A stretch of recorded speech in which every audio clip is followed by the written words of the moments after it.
responsibility as citizens. We want us as citizens to understand that we are the owners of this country. And the process of election is us as citizens appointing people who we are putting in office, whether it's in parliament or at council level or as head of state. And therefore it's our responsibility to know before we go to select who should do it. So it's a huge departure from how what people are used to doing things. So, but what is fascinating is that because of the way we're doing our campaign involves intense engagement in a conversational way, the way you and I are doing it.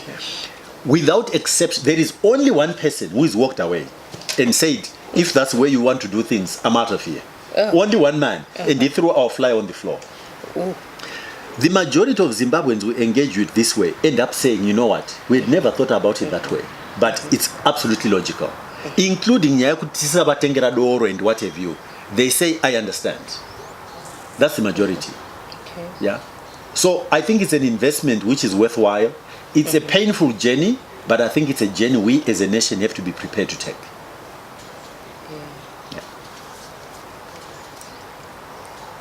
So are you going to be fielding candidates throughout the country? Yes, we are actually in the process of identifying candidates. We have identified some, but we are still in the process. We haven't finished. Okay. And the question is whether we're going to be able to field candidates in every single ward and constituency. I can't answer that yet. We're going to try, but we may not succeed. But we've got some already. Yeah. Anyway, you can always update us on how many candidates you eventually have. Yeah, but what we're planning on doing, in fact, we're discussing this coming year. Over the next period, we'll begin to reveal, to announce, if you like, our structures in terms of who is who and who is where, so that the public can begin to identify who is with us. Yeah, so we're going to be doing that quite soon. So which areas have you been to? Oh my goodness. You should have asked me in advance to come with a list. No, just a few. In terms of provinces, I've done Mashonaland Central, I've done Mashonaland West, Mashonaland East, I've done Manicaland, I've done Masvingo, a bit of the Midlands, a bit of Matebeleland North, and Bulawayo, and Harare, of course. But because of the method we are using, even when I say I've done a particular province, clearly it means only part of that province. Because we're trying to meet people where they are, going into communities, rather than calling them into a location. So it's a very extensive and, you can call it exhausting exercise, but we think the quality of conversations that we then have this way is unrivaled. Yeah, it's unrivaled. So you are also benefiting from word of mouth? So, yeah, that's interesting you should say that. That's another fascinating thing. Isusu as a people, we've not yet got to a level of comfort with taking ownership of a campaign. So you can see even within the party, there are people who are socialized to think kuti chinu Nkosana. So it's almost like they are doing me a favor. Yeah. So, but exactly the way you've expressed it is the way it should be. Once I've talked to you and you buy into this, you ought to be saying, I am going to become a disciple because I believe in this. But you are being a disciple not for me, but for your country. But our people still think, Project Nkosana.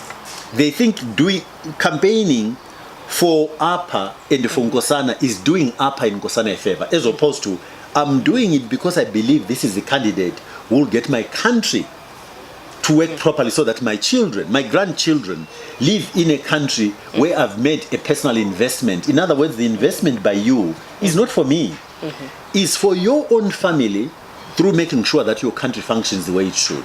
So it's exactly what you just said. It should be word of mouth, or what we call family and friends. A ripple effect. Once I talk to a few people, those people go and talk to their own networks, and similarly, and we cover the country very quickly. That's the intention.